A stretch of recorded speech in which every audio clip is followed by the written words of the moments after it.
am strictly against physiotherapists who post exercise videos on social media. Physiotherapy ஃபீல்டுக்கு awareness create பண்ணுறது ரொம்ப முக்கியம் தான். ஆனால் அது செய்கிற மெத்தட் ரொம்ப ரெஸ்பான்சிபிளாக இருக்கணும்.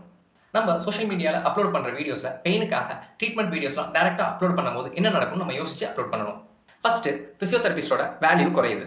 மக்களுக்கு ஃபிசியோதெரப்பினா யூடியூப்ல அப்லோட் பண்ணியிருக்க வீடியோ பார்த்து பண்ணிடலாங்கிற ஒரு மென்டாலிட்டிக்கு வந்துருவாங்க. கிளினிக்கு வர வேண்டாம், அசஸ்மெண்ட் பண்ண தேவையில்லை, வீடியோஸ் பார்த்து நம்ம எக்ஸசைஸ் பண்ணாலே சரியாயிடுவோம்னு நினச்சிக்குவாங்க. செகண்டு, பேஷண்ட்டுக்கு நெகட்டிவ் மைண்ட் செட் டெவலப் ஆகிறதுக்கு நிறைய சான்சஸ் இருக்குது. ஒரு பேஷண்ட் வீடியோ பார்த்து பெயின் சரியாகலனாலோ இல்லை குறையலனாலோ அந்த பேஷண்ட் ஃபிசியோதெரப்பியே நமக்கு செட் ஆகாதுன்னு நினச்சிடுவாங்க. இது ஃபிசியோதெரப்பி ஃபீல்டு மேலே உள்ள நம்பிக்கையை குறைய செய்யும். தேர்டு, ராங் எக்ஸ்பெக்டேஷன்ஸ் ஃபார்ம் ஆகும். சில சிம்பிள் பெயினுக்கு ஒரு சில எக்ஸசைஸ் பண்ணுறதுனாலேயே பெயின்லேருந்து அவங்க ரிலீவ் ஆக முடியும்.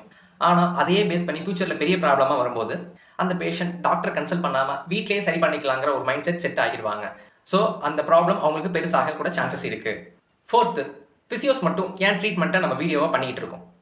ஒரு அலோபதி டாக்டர் டேப்லெட் டோசேஜையோ ட்ரீட்மெண்ட்டையோ எந்த சோஷியல் மீடியாலையும் அப்லோட் பண்ணுறது கிடையாது. ஆனால் ஃபிசியோதெரபிஸ்ட் மட்டும் எக்ஸசைஸ் வீடியோ ப்ரிஸ்கிரைப் பண்ணிகிட்டு இருக்கோம். நீங்கள் ஃபிசியோதெரபி ஃபீல்டுக்கு அவேர்னஸ் கிரியேட் பண்ணணும்னு நினச்சி தான் வீடியோ அப்லோட் பண்ணுறீங்கன்னா ஃபிசியோதெரபி இம்பார்ட்டன்ஸ் பற்றி வீடியோ போடலாம், ப்ரிவென்டிவ் கேர் பற்றி வீடியோஸ் போடலாம், ஃபிசியோதெரபி ட்ரீட்மெண்ட் எக்ஸ்பிளைன் பண்ணி நீங்கள் வீடியோ போடலாம். அதை விட்டுட்டு நீங்கள் எக்ஸசைஸ் வீடியோ போடுறது ரொம்பவே தப்பு. நம்ம ப்ரொஃபஷன் டெவலப் ஆகணும்னா ரெஸ்பான்சிபிளோட பேஷண்ட் எஜுகேஷனும் ஃபிசியோதெரப்பி அசஸ்மெண்ட்டோட வேல்யூ அண்ட் இம்பார்ட்டன்ஸ் பற்றியும் வீடியோஸ் நிறைய அப்லோட் பண்ணுங்க. ஆட்டோமேட்டிக்காகவே நீங்கள் டெவலப் ஆகிடுவீங்க.